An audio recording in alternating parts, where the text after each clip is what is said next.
Hello, my friends, and welcome to a brand new episode of Discourse in Magic. My name is Jonah Babbins, and in this episode, we sit down with Nick Diffatte. Nick is a comedy magician extraordinaire who has been sweeping the nation. He has received tons of praise from some of the best comedy magicians in the business, and in this episode, you're going to find out exactly why. He teaches us how to write comedy for your act. He talks about the problems of theft in magic, how to fix it, and how to avoid it. He talks about injecting yourself in your magic and playing, having fun, putting things together, and being unique. This was an action-packed episode from somebody who quite literally walks the walk. I hope you love this episode as much as I did. Here it is, a wonderful time with the one and only Nick Diffatte.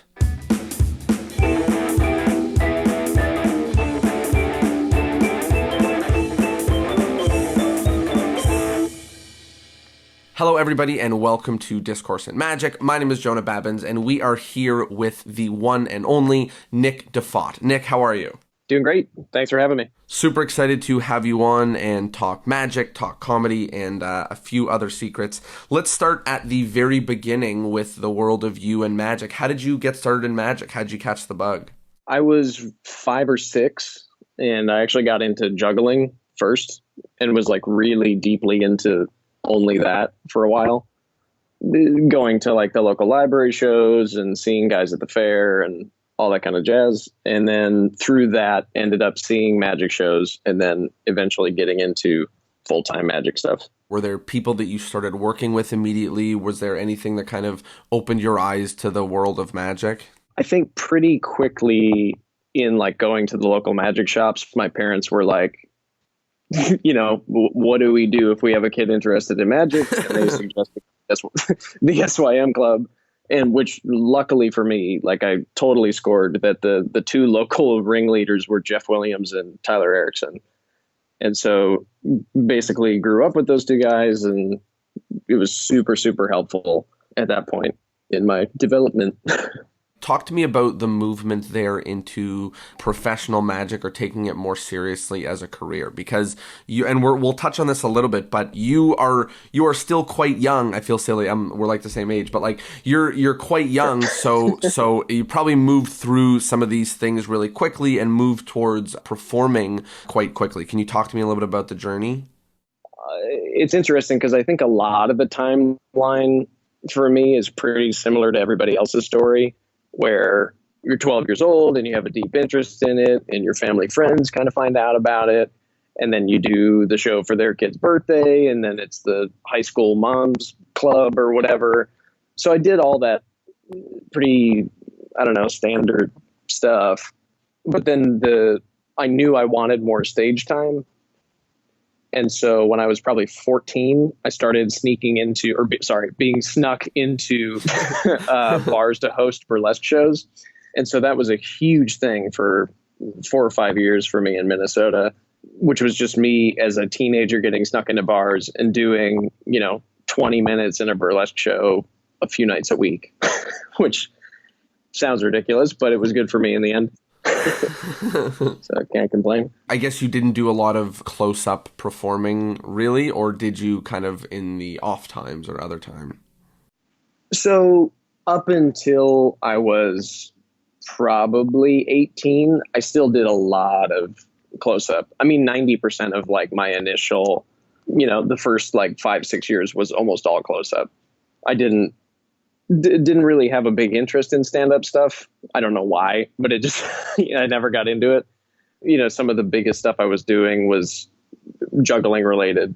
Didn't really have any aspirations of getting up on stage until probably, I think it was 8th grade, maybe 9th grade, where there was an assignment for English class where it was like, write and perform a magic trick. And I was like, bingo, we're in, boys. Finally something I can actually fucking do.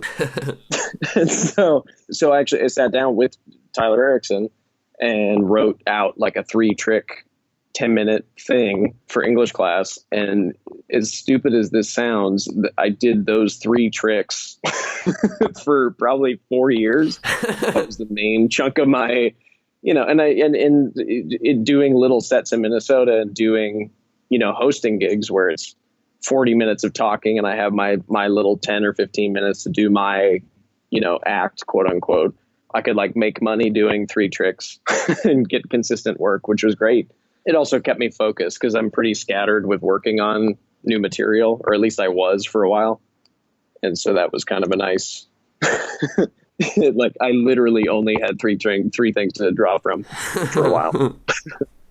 Well, that's kind of helpful. And especially like, obviously it's funny that you did just those same 3 tricks that you worked on for English class, but it is kind of not, it's a cool tool to realize that, you sit down with somebody who knows what they're doing, you put something together for an environment that may be new to you, and now you've got it, right? And now you get to go and play with it for a little while before you realize, oh yeah, I can make more, or I can work on some other stuff. Yeah, and for me it was bonkers because I'm a pretty introverted guy in real life, and even doing close-up was like kind of hard for me. Like for me, strolling was always, oh cool, like I'm very anxious and I'm gonna go bother 30 tables tonight. Like it just, right. I felt like a burden.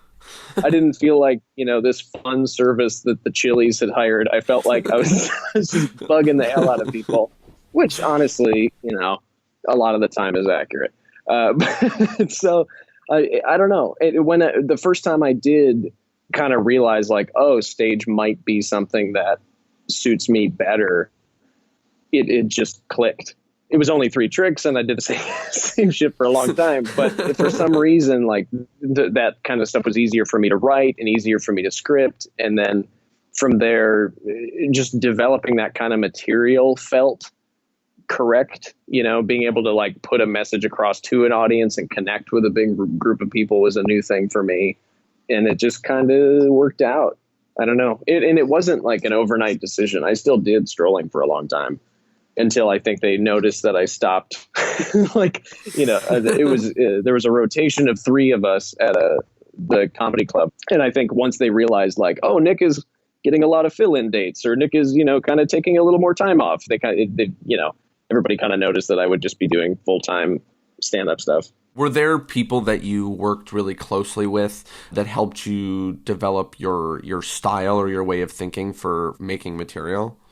As a kid, obviously Jeff Williams and Tyler Erickson into hardcore. Like Jeff has a great approach to doing just straight up magic, and he's also very funny.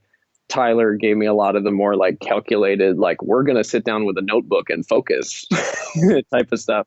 Right. And then I'm really lucky that I had 2 close friends of Tyler and I's. Brett Bishop is his stage name, and Sean Kudek, and both of them, they come and see me at the shows or whatever. And then the 3 of them would just ream me afterwards, just completely rip me apart, just beat the shit out of my ego. Like, you're 16, you just did this big show. It's like your big thing of the month or whatever. And then we would go to Perkins and they would make me cry. But it was great to have like that initial harsh, real feedback of you write a new joke, you put it in the show, and they're like, what the fuck was that? Like, I needed people to be brutally honest with me. And I still seek those kinds of people out today. I mean, if you look at like the circle that I hang with, it's pretty small, but all of them are brutally honest with each other. And I just need that to function. Yeah, well, it's important to grow to grow as fast as possible, and so you're not doing the same non-funny nonsense for a long time. So talk to me a little bit about the journey. You started performing, you started sneaking into burlesque shows, and then you got more and more stage opportunities. Talk to me about how that kind of kept growing and where it's been taking you. When I was still living in Minnesota, which now is, I don't know, I've been out in Las Vegas for probably 4.5 years. All the time up to then in Minnesota was just focusing on stage time. I realized one day, like, oh, holy shit, I'm not paying rent. I'm still living with my parent. I'm 17. Like, now's the time to be experimenting and failing and doing. Growing up, I was a really big fan of The Residents. And they, are you familiar with them at all? No. Or like kind of what they did. So it's a band, but all the performers had masks on. So they're kind of famous for this like iconic eyeball wearing a top hat mask thing. But for years, they released 50 albums and all this stuff, and they were never known who they were. And they had this theory of obscurity, which their whole thing was like, if you're an artist, but you're not afraid of people judging you personally, you can get away with a lot more and experiment more, and you have room to create that you wouldn't have if you were afraid of your own, ego stuff. And so I approached my time in Minnesota before moving out, becoming an adult, quote unquote, or whatever, and having to, actually pay your bills or whatever. So I took all that time as like very experimental, was going out to shows as much as I could and then doing as many sets as I could and not advertising it online, not really telling people, just trying to do it quietly because I figure like take this time where, the heat's not on me. I'm not going to a city like Las Vegas and trying to develop something. I'm fairly isolated and just took that time pretty calculated and, developed a show in theory.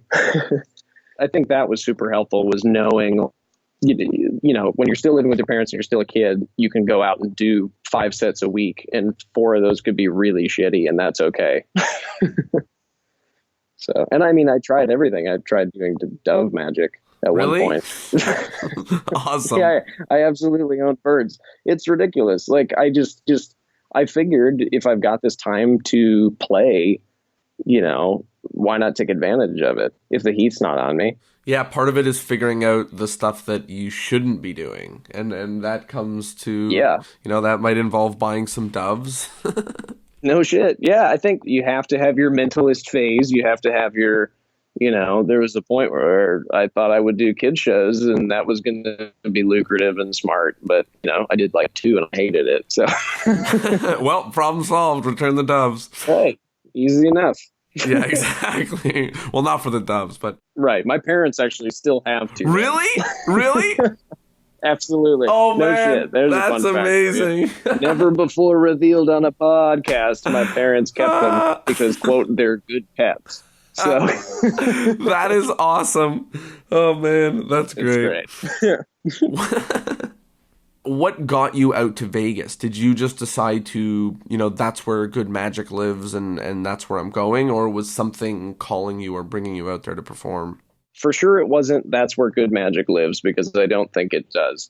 But it was, I don't know. I think what it was, I had been coming out here and spending a lot of time. So after I got kicked out of military school, that's awesome. I didn't know that either. That's great. Decided oh, shit. Okay. Yeah. Well, there's a whole other story. So let's do that real quickly. You, while you were headlining shows in Minnesota, you decided to go to military school? So, yeah, it wouldn't be a decided thing. I was told I was going to military school.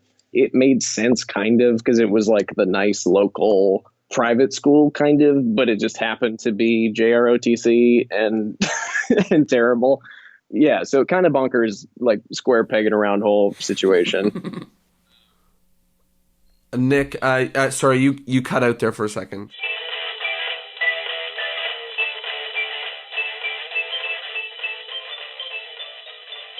We had some technical difficulties, but now we're back. Do you want to pick up where we were at heading off to military school? We're still in Minnesota, still doing, 3-4 shows a week, hosting burlesque shows, doing whatever little stage time things I could. And I was in military school for 5 years because it was middle school through high school, but it was not the right fit for sure. Just over time, you stop caring about grades, you stop caring about doing well at this thing where they don't really support the kind of stuff you support. And basically I just gave up in a sense. Hard to make it sound good, but at that point I just kept doing all the Minnesota shows, but I was going out to Las Vegas to visit friends and try to get stage time out here. And so I was like sleeping on Bizarro's couch for a month at a time, all this kind of ridiculous stuff. And, doing little street shows or just trying to get sets in like the local casinos out on Boulder Highway, like I perform at Sam's Town at 2 p.m., all this weird stuff. at some point I just thought like, oh, well, it would be cool if I lived out there full time. You know, it doesn't mean I need to try to get into a Las Vegas show or whatever, but it's like a cheap place to live and it's cheap to fly in and out of. And yeah, just kind of worked out. Was there something different about Las Vegas audiences or Las Vegas shows that made it so exciting or enticing? Not necessarily. I think it was just that I wanted to be more around the action, just around more shows and more like-minded performers and people that wanted to try to shoot for big goals and that kind of stuff. And so it just felt right. I don't know. Obviously, the act went through more and more developments and it grows and changes. But when you moved out there, did you have like a full hour like you've got now? Not an hour, but one thing that I had discussed with people before moving out here, which is very true, is that I don't think it's a great city to develop an act in. You know, it's hard to find random stage time around places. Like up until this year, I really hadn't found any open mics that I liked, you know, which was rough. So I kind of knew that I needed to focus in before moving and have enough material to get me through any possible job that I would be doing, which at that point was like 45 minutes. So I had, you know, not the most solid 45 in the world, but it was enough to like pay rent. Yeah, be able to accept gigs and not have to worry about stretching. So talk to me a little bit about how that material developed and what you've learned about how to develop material. The material that I moved out here with was, I don't know how to describe it. The approach was different because what I had created that material for was different than what I'm doing now. It was in places where I could, like in the Midwest, I found I can start a little slower. You know, the opening doesn't need to be two really strong jokes or else I'm not going to win them over and not be able to hold them like it can be sometimes out here. I had this longer rope trick that I used to open with that was more of a slow build, and you learn more about me, but it's slower. You know, and in the last 4 or 5 years, the stuff that I'm developing has been a lot more based on, it's hard to word properly, but like the image and the situation that material puts me in. For example, like for the last 2 years, I've been working on this finger ring routine where the whole reason that it was initially developed was so that I could put my leg over a guy's shoulder and have him cut my sock off. Because for some reason that was a very appealing image to put on stage. You know, I just liked the silhouette of that, and I like the comedic situations that situation puts me in, because there's a lot to develop off of that. So basically I developed a trick where I borrow a woman's finger ring, it vanishes and appears on my toe, just so that I could put my leg on a guy and have him cut my sock off. So. Help me understand, like I've heard of people saying, you know, starting with the premise and finding the effect, and starting with an effect and finding the premise, but I've never heard of starting with, you know, the silhouette, or just, you know, just kind of the kernel of an idea, like cut my sock off on your shoulder, and then like, how do I make that happen? Right. How does that kind of the strategy like come about? Trust me, I fully understand how stupid it sounds. But sounds great. And like, I don't know, another example would be the Velcro routine that I do. Like, this might make more sense. So Chris Kenner had this trick that he was doing as the middle act for Copperfield. When they would do big arenas and stuff, they needed a guy to just do 15 minutes, and Chris was perfect for it, so he did a set. And in it, he closed with this Velcro trick. And for years, I was like, holy shit, it would be so funny if I wore, you know, an outfit on stage that only has my face exposed, and like all this comedy that could come from that. And so I worked on, even with Chris, other ideas for stuff just around that image of me dressed up like an idiot. And then it eventually turned into him giving me the rights to the act. But it's like, it's still like, I have a bit with a nun costume. There's a fucking nun costume in my closet right now that I've never done, that just because I like the idea of certain images on stage. I know it sounds stupid, and you know, there are plenty of other examples where I start with the trick, or I start with what I want to say, or you know, there's one trick in the show that just started with a joke, with one joke that I really liked, and then it kind of fleshed out into a full routine now. But yeah, I like starting from something that isn't, you know, I went into Tarbell and pulled out this trick with oranges and vases and I'm going to try to make it different. Like, I wanted to start with something different. And if we can build a trick from there, that's cool. But if not, you know, it's a fun experiment. It seems like a lot of what you do is kind of just following these desires and these whims, like all the way down the road, like as far down the road as it'll take you. I would agree with that. There was a point where, for some reason, it's become a main chunk of my act, and a main chunk of my work is doing this stupid spoons trick. I can assure you that it wasn't developed with that in mind, because there's nothing I hate more than being referred to as like the spoons guy, Spoon guy. on a fucking Disney cruise or whatever. Like, hey, you're the fucking spoons guy. Like, no. But what I realized was I took a juggling trick from the 30s, and well, actually a little earlier than that, but it took this old ass juggling trick that takes 10 seconds and turned it into 8 minutes of conflict resolution with an audience member, and just realizing that those are the kind of situations that lead to a show, or at least a show that I can be doing that people actually want to watch. You know, it's not me isolated doing this, you know, like a trick with jumbo cards, you know, doing homing card for them with funny patter. Like, it feels like a real situation, and it feels like the first time that show has ever happened. You know, we were there the night you had to cut your sock off, or we were there the night that the guy threw the confetti early and all the confetti cannons set off accidentally. Like, it was a lot of, growing up watching Mac was huge for me with that kind of stuff. Because I think I was 10 or 12 the first time I ever saw Mac perform. And, you know, then a year later, I came back to Las Vegas on vacation, watched the show again, and was like, holy fuck, this man is a genius. You know, because I thought that all of these things were the first time some of them, these, you know, situations had ever happened.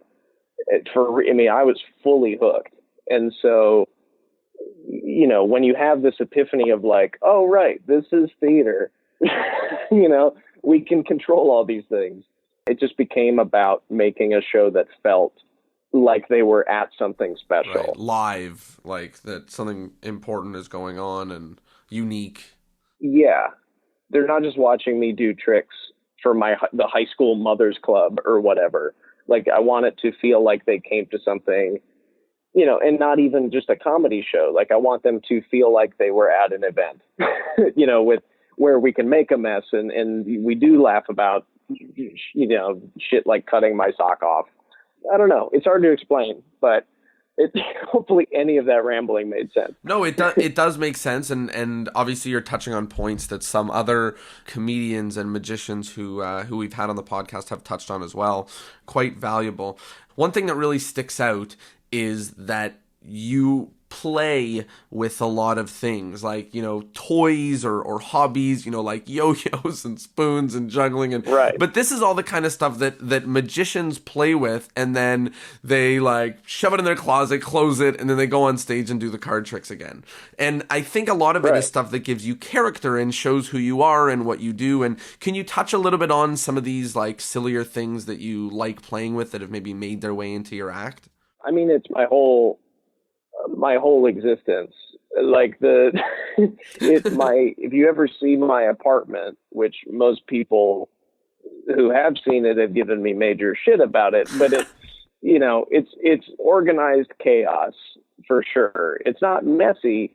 There's just a lot of weird shit everywhere. Right. Like, there's a suitcase of yo-yos in the corner, and there's a bunch of vintage pranks, and there's a bunch of, you know, all this shit, you know, BB guns that shoot water back into your eye from the sight, like just weird old shit, juggling shit, and literal toys. Like, it, I think that that for me is a huge part of being creative, is having different outlets and being able to just try, like literally last night, perfect timing.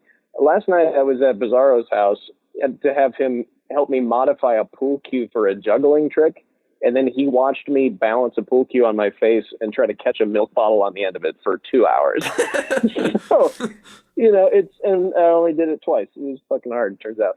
But, I love taking old juggling tricks from books or from like the spoon thing. I first saw it just on a poster.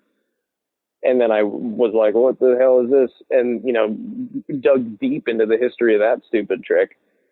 I think play is a big part of finding those special things to put on stage. Like the reason that a lot of my shit isn't in a closet is because I like being able to just have this creative space where things are in front of me. So I'm constantly thinking of, for me, if I'm writing something and I put that notebook in a drawer, I immediately forget about that shit. I need to have stuff in front of me, constantly playing with new stuff, constantly. Like I've got just on my coffee table are 4 different things that I'm just messing with.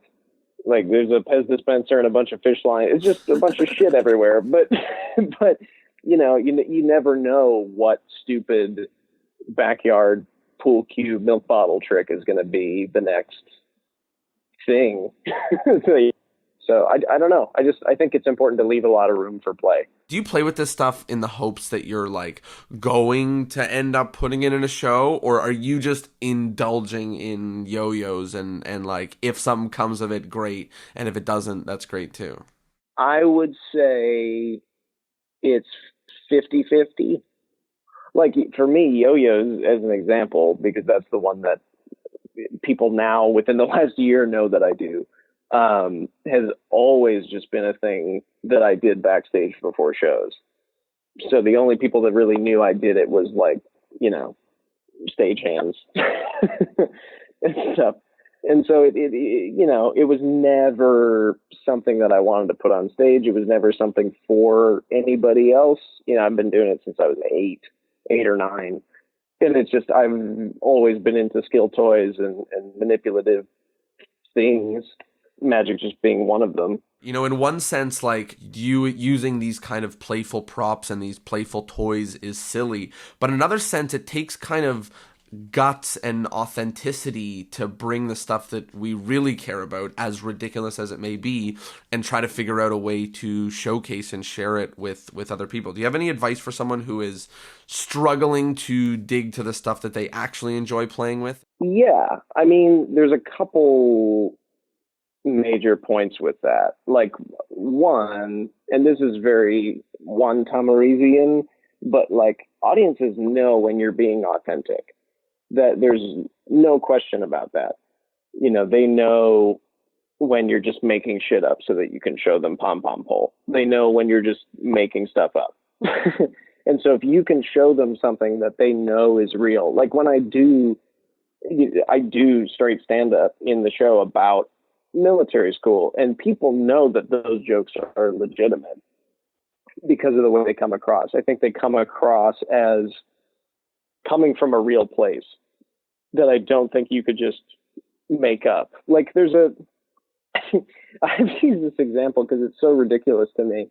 Somebody sent me a local paper interview with a magician, a younger guy, but in the article, it's like, what's your inspiration for doing magic? And his answer was, well, I decided to start wearing dark glasses and then I come out on stage, and it was literally an old opening line of mine that I used to do at conventions. And it's like, you don't even fucking wear glasses. Why are you doing these jokes about, eyesight and looking like Drew Carey and all, young Drew Carey and all this stuff? It's like, if it's not authentic and you're wearing glasses without lenses, audiences aren't dumb. Like they may view you as a ridiculous clown within the first 2 seconds of you being on stage, if the only part of your personality that you're putting through is that you wear those glasses that you get at the 3D movie theater with the lenses punched out and then tell jokes about astigmatism. Like, people see right through that shit. They know. And I think for anybody that's looking to like put their authentic stuff in the show, I don't know. It's hard to describe. Like the first time I put the spoons in the show and I was doing like the whole routine with the guy from the audience, it felt like one of the most authentic things I had done on stage up to that point, because everything else was just doing magic at people, like here's this thing and I hope they clap at the end. But this felt like we were actually going on man, does it sound corny and stupid to say it, but going on, like an actual theatrical, I don't want to say like journey, but this thing actually had ups and downs and felt like a thing, and it had real conflict and real tension, even though it was fake, it still felt like more of a thing than a card trick for me. It is somehow different than doing, again, just for sake of example, but like pom-pom balls. Like you can make conflict out of that. Sure. Anything, I think. I don't know. It's hard to draw an immediate example out of my brain, but like, let's say pom-pom pole. For me, pom-pom pole is one of the earliest memories I have of seeing magic. There's a guy in Minnesota that was doing it in library shows, and I remember being like, oh, whoa, if I'm a magician, someday I'll get to own one of those PVC pipes with colored balls tied to it. When I was 16 and I got one, I've never been more depressed in my life. Like, it sounds so stupid.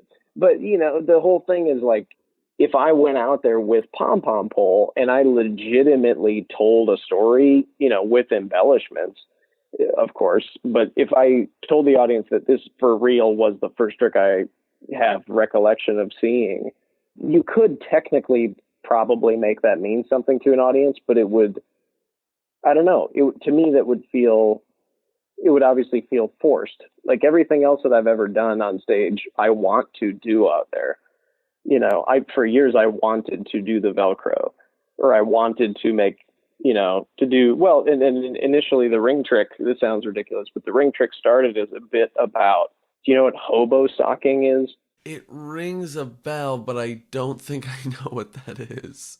So hobo, I mean, it's like prank I learned about, unfortunately, in military school, where they pull the tip of your sock up when you're sleeping and cut the end of it off. Right, yes. And they call it hobo socking. So the initial push for why I was like, oh, this would be cool to do on stage was because I could literally explain that prank that had been pulled on me, and we did it to each other and all this stuff at the retreats or whatever, like that can come across as a legitimate story to an audience. And I think it's genuinely funny. Like the spoons thing, I always thought was just an interesting trick that audiences hadn't seen. And I just found it super interesting that there was something that boring and mundane that people had turned into a trick. And I think the spoons thing, honestly started as a little bit of a challenge to myself, because it was one of the first things where I was like, how do I take this thing that when you describe it to people, it sounds dumb as hell, and make it something that they care about? Like by the end of the show, they want me to do that correctly, in theory, on a good day.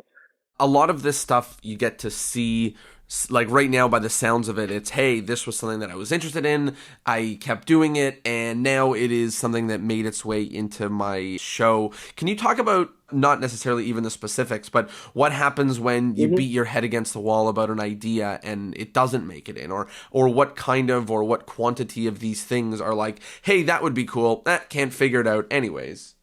It's like anything creatively or even business-wise. Like when I go into a meeting, like I was in LA last month for a meeting for a thing I wanted to do forever, like one of the big goals. And so I sit down with these people and I just have to approach it mentally as like, this is not going to happen. Like over 98% of this shit never works out. I've put so much time and money and effort into so much material that will never get on stage, or isn't even close to getting on stage. Like I've spent so much goddamn money on Himber rings and different linking finger ring related tricks just to find out that like it may in fact be too good a trick for me.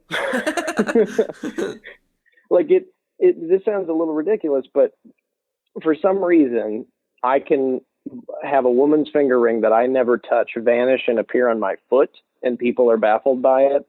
But if I borrow 3 finger rings and then link the metal of people's wedding bands, because of the way that I've set myself up on stage, joking and there are a couple tricks that don't pay off that are just gags. Like this phone number thing that I open with is not even a trick, but it has the feeling of the setup of a mentalism trick. And so at that point, they just think it's a prank, or they don't think it's going to pay off. And so I've never had it be properly impactful, if that makes sense. Like I've watched hundreds of guys destroy with that trick. I love the trick. I love the theory behind a lot of it. I've developed a couple handlings myself that I think are pretty darn okay. But when it comes down to it, it just doesn't fucking work. So and there goes $1,200, probably more than that, in stupid rings and pencils with pins stuck in them. And like I just gave Mac like 2 or 3 Himber rings because he's interested in the subject, and I couldn't give less of a shit. Like, there is a point where you just need to disassociate from stuff, even just temporarily, and just try to look towards other more fertile soil.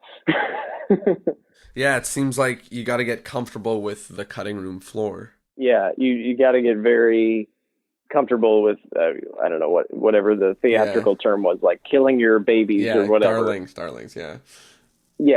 darlings. That makes sense. Kill your babies. But kill your babies. Quote Nick Diffatte. Kill your babies.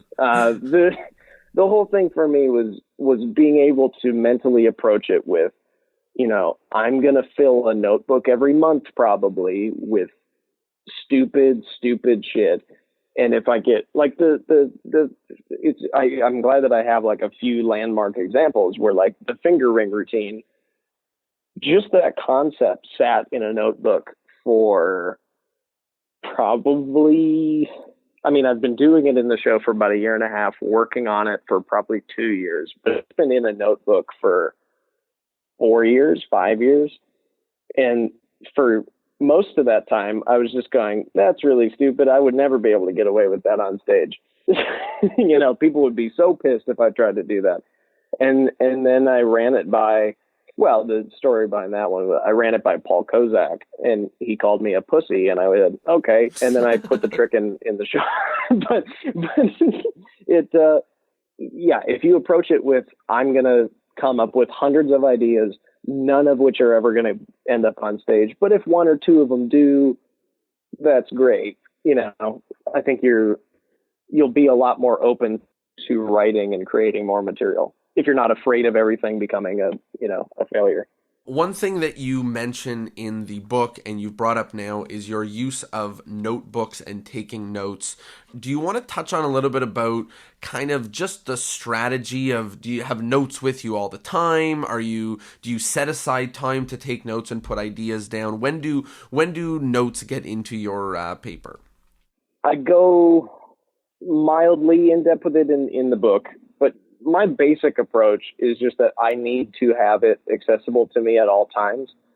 If I don't have paper near or in front of me, that shit doesn't get done.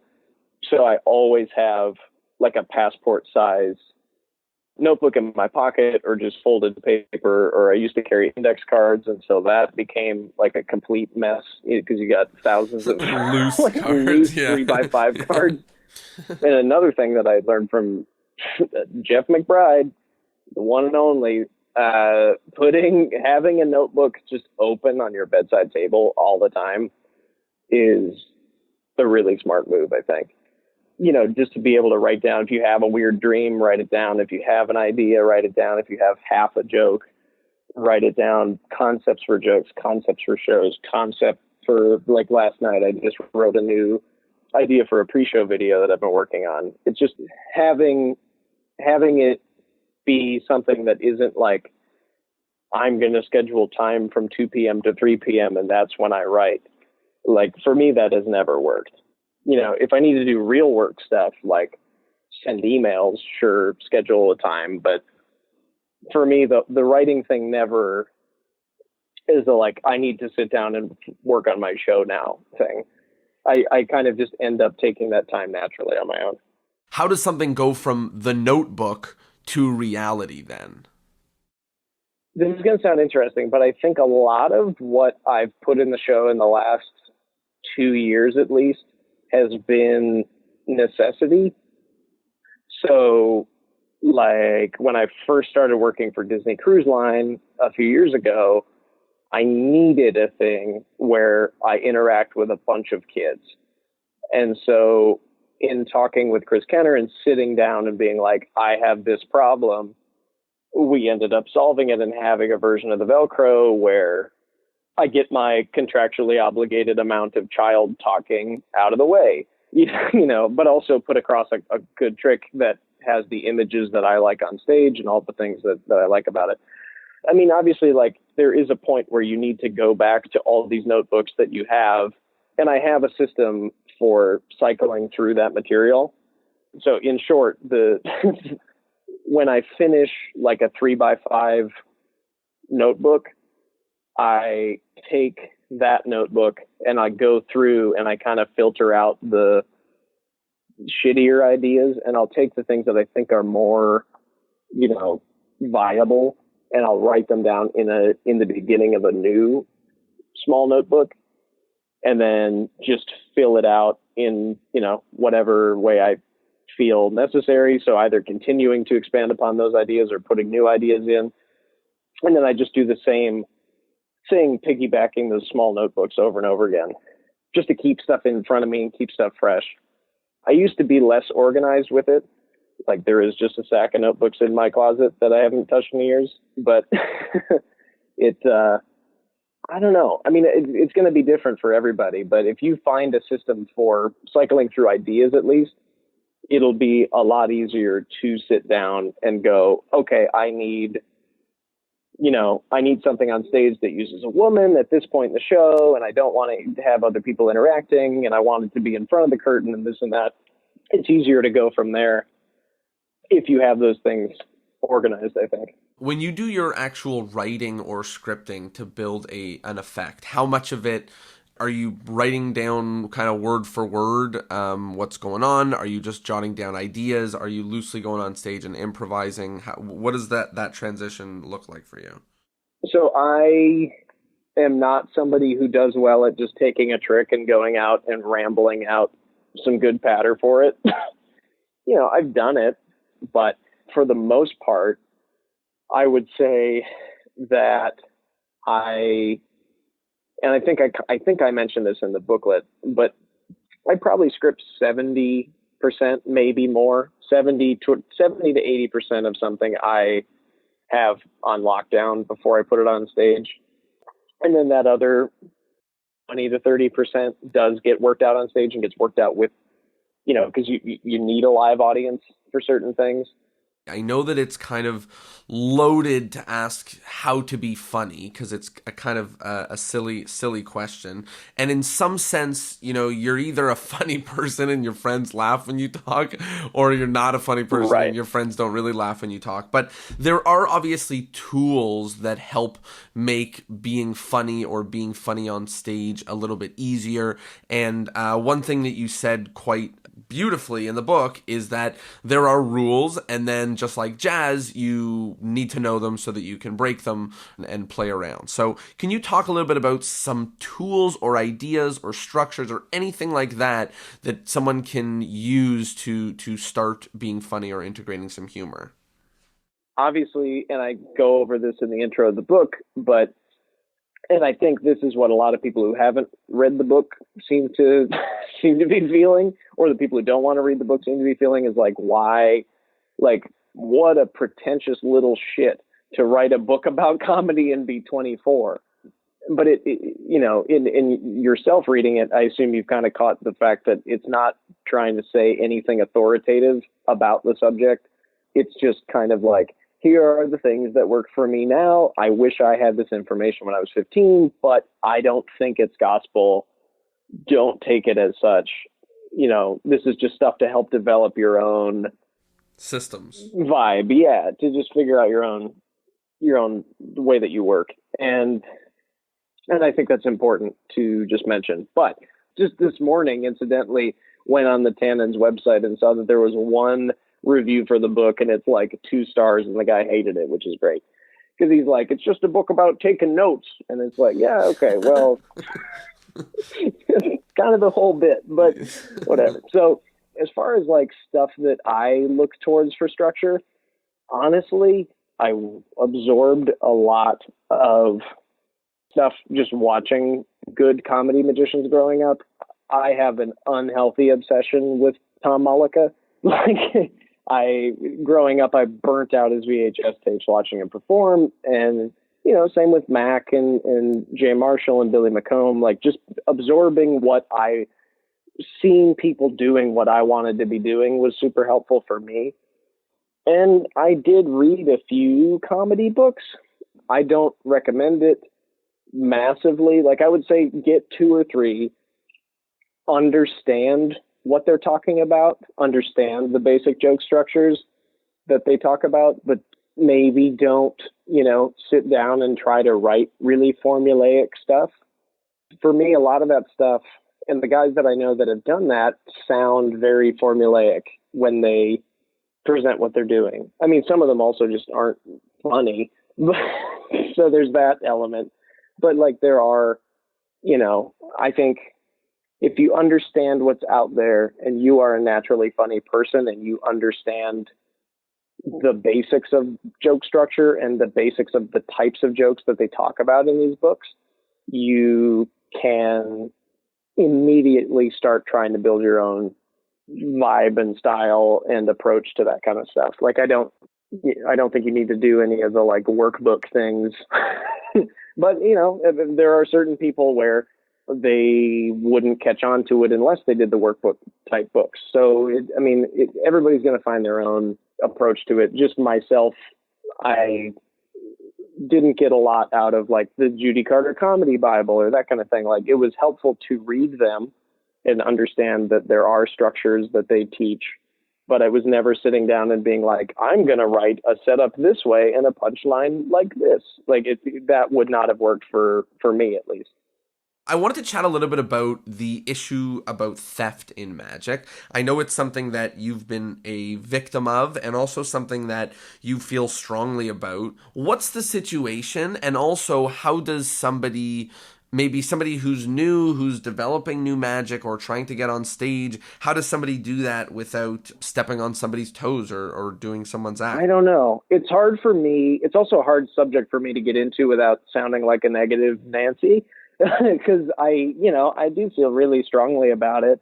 And to have something where, like, there's a performer who was at a convention and they did my entire opening. It's bananas. Like cold. That's bananas. Like, right? So, and you would think that the person who books that convention in Iowa would think that that was bananas because they had booked me the previous 5 years. To just, so it's like it is staggering to me that these people exist and that these people are able to, like this person, she literally did my entire opening word for word with the cadence of my speech, which to me is like, who the fuck would want to sound like this? There's so many weird things that play into it. But luckily, there were people that attended that convention that self-policed it.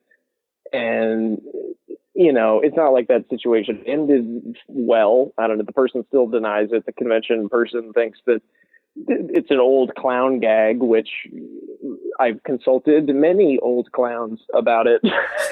You know, one, we can't find any old clowns who have cell phones for the gag, but whatever. So I don't know, there's a lot of things that play into it. I think if a young person is looking to approach this in a way that won't step on anybody's toes, read books, develop stuff, talk to people. Like if you show something to somebody and they think it's similar to somebody else's, that's perfect. Then you go and you research that thing. And if they're too close, then, you know, you either don't do it or you could talk to that person. That's a great option that a couple people who have claimed independent invention have failed to do, which like, you know, I'm a pretty easy guy to just send an email to and be like, is this idea too close? You know, without releasing it for money or doing it on a TV show.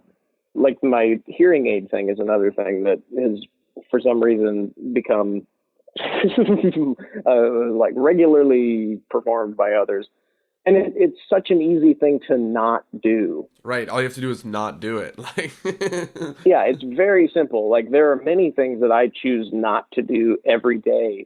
You know, like it's incredible how, you know, it's the whole argument of morality and you know, it's just built into us as humans to not be a dickhead, probably. I could kill you, but I'm not going to because I know it's wrong. And I also don't want to kill you in theory. One thing about theft that I think might play a role, and I'd love to hear your thoughts on this, is there's kind of a different view of using of material in the world of magic than it is in the world of comedy. And in magic, it is glorified to say, you want to do the chop cup? Go do Don Allen's chop cup for a year, and then you'll understand the chop cup, and then you can, versus in comedy, like, if someone's using someone else's joke, like, everyone speaks up and says, like, hey, man, that's not your joke. And there's like, another interesting example that I can pull from juggling. And this is just part of, like, I didn't understand this growing up because it's very different from magic to juggling, where in juggling, 98% of the time, it's kind of a thing where if you can do it, like if you chase a trick and you learn it, you can kind of do it, you know, as long as it's not like someone's signature act or something. If you see me do the mouth, stick, and bottle thing, that's super old, and I just learned it. I didn't have to call somebody and be like, hey, is it cool to do the mouth, stick, and bottle thing? Most juggling stuff is public domain, and most people will teach you. Like, I reached out to a guy who also did the trick, and he was like, yes, of course you can do it, because that's the way I learned it. You know? And it's a much more supportive community with that kind of stuff. I mean, you even mentioned you saw spoons on a poster, and that's what led to you doing it. So, old French juggler doing the trick. Just a picture of a guy flipping spoons in the air with a tray full of crystal. And I was like, what the fuck is that?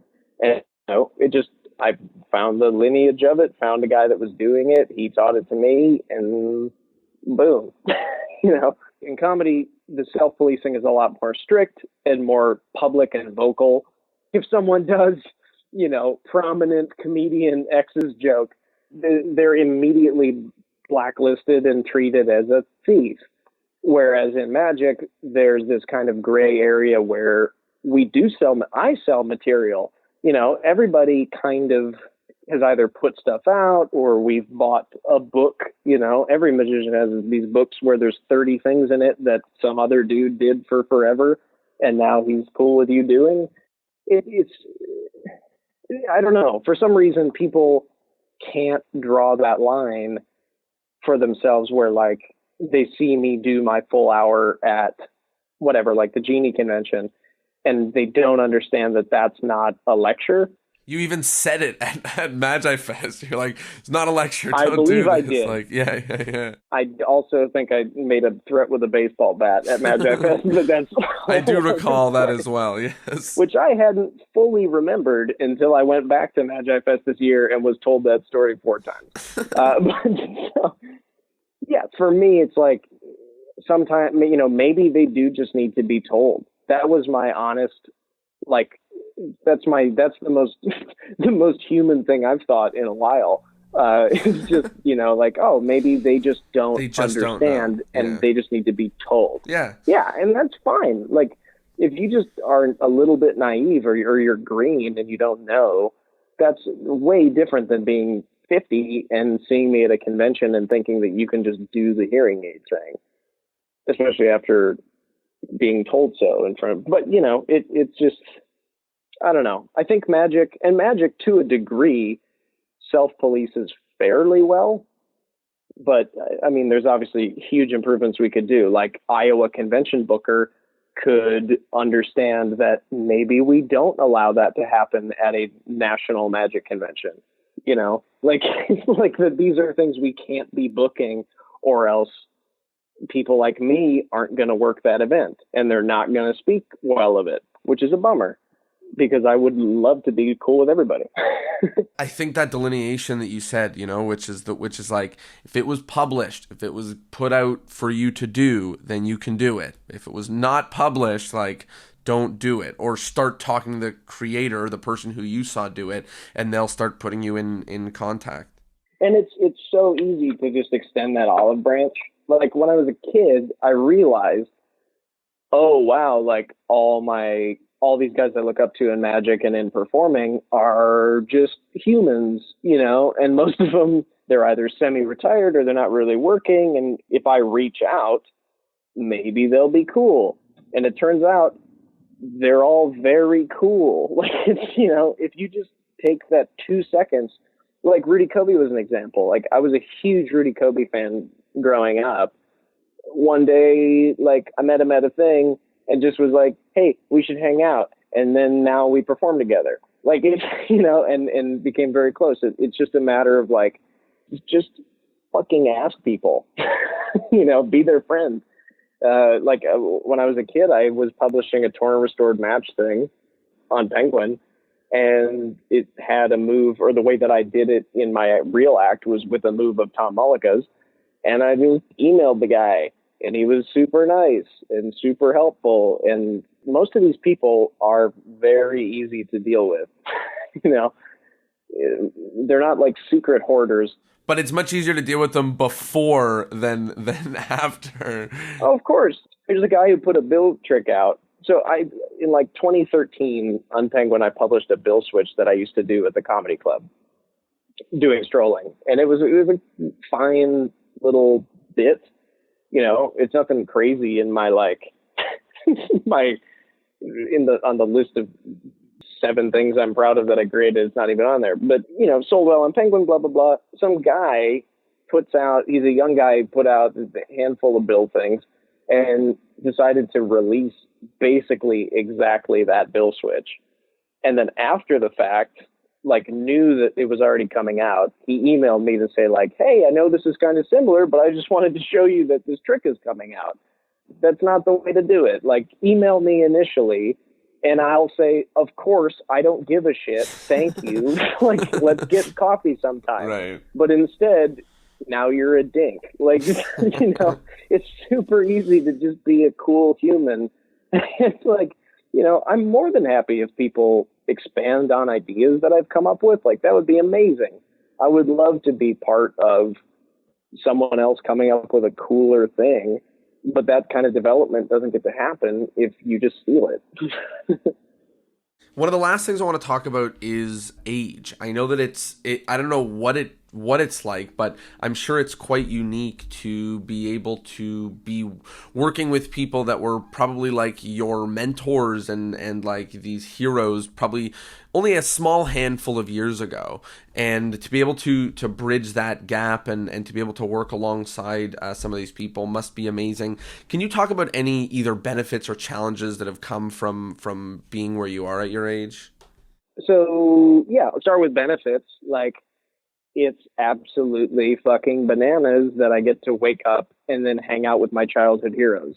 Like, just that to me is crazy. Being able to work with them on stuff, like just even being able to pick Kenner's brain about anything for me was big. And the fact that like that ring routine went from an idea to a thing that, you know, he 3D printed in his house, and now I've done 400 times all over the world is insane to me. Like I feel so fucking grateful and lucky that stuff has kind of worked out the way that it did. And obviously with a ton of other people in my life, that's the case of like just looking up to somebody and then them being cool enough to help me, or even like Paul Kozak is another big one. Just looked up to him since I was a kid. And then he saw a video of me through a friend. And then literally, I didn't even know him. And he wrote letters to comedy clubs. Whoa. Like he's the reason that I worked comedy clubs ever, is because of him. I mean, yeah, couldn't ask for anything more. It's insane. And he's been super, super great to me just in general. Like, I'm not going to act like it all just fell into place. I mean, a little bit of it was like I would reach out or they liked what I was doing. So at least it wasn't like it fell into my lap, if that makes sense. I don't know how to word this, but like at least it was based off of stuff that I had previously worked on. You know, the reason Kozak liked what I was doing was my act, not because I was kissing his ass, which meant more to me, obviously. Challenges about being young. Nobody trusts you. I don't know. I don't know how to put it. For example, the last 2 weeks of my month have been filling in for Mac at Harrah's. He was at Blackpool then in Paris, and so I was doing his slot 2 shows a day with all of his advertising up. You know, there's one little sign that says like, Mac will not be performing today. Today it's Nick Diffatte or whatever. And Ticketmaster sends them a little email, but they show up and they're like, you know, okay, we came to see this very established guy that's got his face all over the casino. And now we're going to watch like a kid. Like, is this the producer's stepson? We don't understand why, you know, people don't immediately, they're for sure not warm to the fact that it's not him. But they're even more hesitant that it's also what appears to be like a fucking child. So, you know, there's always like, there's ways that I've had to write my opening so that the audience knows that I know that we're all in the same boat together. Like, you know, that there's a mutual understanding that I look like a kid and that they probably don't trust me and that's fine. You know, I'm not trying to like go out and overprove and go be like, I've been doing this for 18 years. There's no reason for that. I don't feel a need to, you know, overprove my own worth or whatever to them. But there is an element of like, if you're young looking and you're in a room full of adults that paid $50 a ticket, they might want some explanation as to why you're there. So I've always needed to have like a couple of real credits in there. Like for introductions, I've always liked very simple things and not trying to oversell what they're about to see. I think a lot of acts, you know, #1 comedy magician working today, blah, blah, blah. He's got these awards. And then they go out there and the audience is like, okay, cool. You know, they overhype themselves a little bit. And so I've always tried to do the exact opposite, but I've found that you kind of need to strike a balance, especially on the Las Vegas Strip or at a comedy club. Like, why is there somebody under 30 headlining here? So I do put in like a TV credit and another credit and then an intro. We are getting to the point where there are wrap-up questions, which are the same questions that I ask each magician on the podcast. So the first of them is the endless change. So in order to keep the podcast going on for eternity, each guest is asked to recommend another guest that must be featured on the show. There's, of course, 2 challenges. The first challenge is there's like 205 episodes, so it's hard to find people that haven't been on. And the second challenge is, or caveat, is that you have to be able to potentially put us in contact. You can't just say the biggest name you know. So who would be fantastic to be featured on the podcast? Story alone and approach to magic alone, Paul Kozak. He is the most genuinely in love with magic person that I know. And his approach to it is very, very interesting and deep. And like he rereads the the theory part of the Tarbell books regularly just to spark his own. Like, he's a fucking great magician and a great thinker. and it has a crazy life story. So. It's a fabulous recommendation, and I'm excited to hear about that life story. And Bizarro, honestly, would be great. Great, that's also great as well. The next one is modern magic. So what's something going on in the world of magic 2020 that you like, and something going on in the world of magic right now that you don't like? In putting out my weird little booklet, I've been getting a lot more emails from younger people that are interested in genuinely trying to pursue comedy magic, which is insanely exciting to me. From what we could tell, and I've had people directly ask me, like I've had Max say, who else for real is like doing what you're doing that's around your age range? And there just aren't a lot of guys. There's maybe 3 to 5 guys really trying to write good comedy and do good magic. And just to hear that there are, there's a fucking 20-year-old guy in Ohio that now really wants to do comedy magic and really wants to approach it as a writer and as a creative, like that to me is very exciting. I'd love to see more people do this thing that that apparently me, 3 to 5 other people in my age range, and then a bunch of 60-year-old white men do. So I think it'd be amazing to have more people doing this kind of thing. Thing that I don't like would be the whole, I don't know. So this is hard to describe without sounding like a wiener, but the the approach to everything in magic, like online and on television right now, feels like a prank show. Like I have zero issue with the Carbonaro effect, but I actually enjoy a lot of the magic created for it and kind of the approach. And obviously a ton of the people that work on it are close friends, but for some reason it's developed into, like I just had a meeting with a production company in LA last month, and they said, now we want a magic thing, but if it feels like a prank show or it's little segments of you on the, taking it to the streets and doing it for real people, like that has now become a dirty thing because they're getting a lot of younger people putting this stuff on YouTube that is just with actors and it's completely fake. It's not a show. They're not performing. They're just using a Nielsen bottle as a reason to, like, I'm going to prank a cop. Like, what the fuck are you? So I don't know. That whole thing is really disheartening to me. And it's been why one of my main goals since I got into comedy magic was wanting a special, wanting to do something like Harry Anderson's Wise Guy, where you're actually doing your show for people instead of I'm going to pretend to steal a gun from a cop or whatever. Like, it's so stupid. There are better ways to use this medium, I think, artistically. The last thing is the take-home point. So people have been listening to us talk about comedy and magic and writing and scripting and everything for quite a little while now. If there's one thing that people who listen to this episode take home with them, one mantra, idea, or anything to keep in mind with them when they think back to this episode, what would you like that thing to be? Being open-minded to, in general, being more open-minded. So being open to play. Say you want to take a month and learn how to crack a bowl with, like, do that, play with different mediums, play with different things, and don't self-edit. Like, if you go into, like, I want to learn yo-yos, if you go into yo-yos with this, like, well, I only am going to learn the things that would be useful to me on stage, you're not going to get everything out of that other creative medium than you would have if you just approached it with no end goal, if you just enjoy it for what it is. So, I mean, I think an open-minded approach to any creative field would be helpful. And with that, Nick, I know we've mentioned a ton of times. I'm holding it in my hand.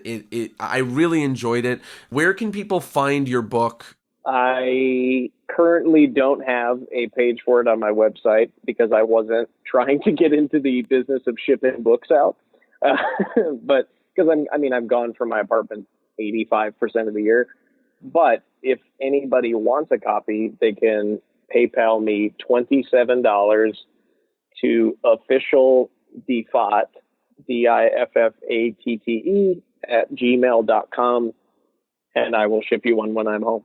But it's also available at a couple of magic shops.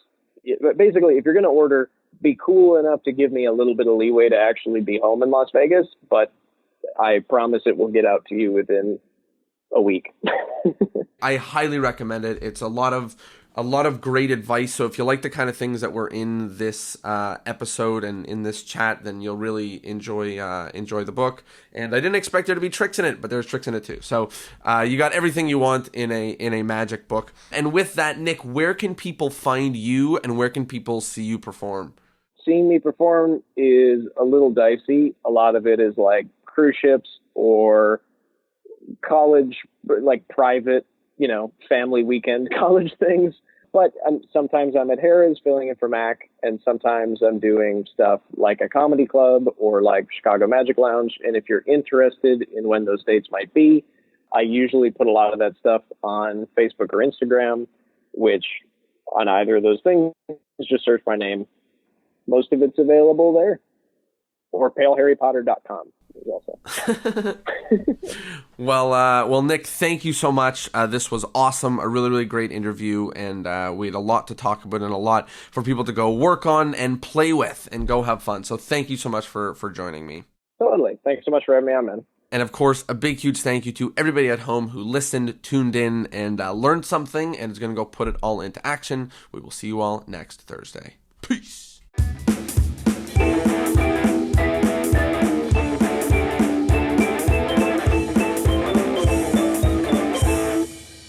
Well, there you have it, a fabulous episode with a real working pro. As always, it's important to not just listen to these podcasts for your joy, but to listen to them for things to put into action. Whether you were excited about his business information, whether you were excited about his practice and rehearsal information, or whether you were just motivated to go out there and suck, to end up with something that is yours, that is unique, and that is awesome, you must put it into action.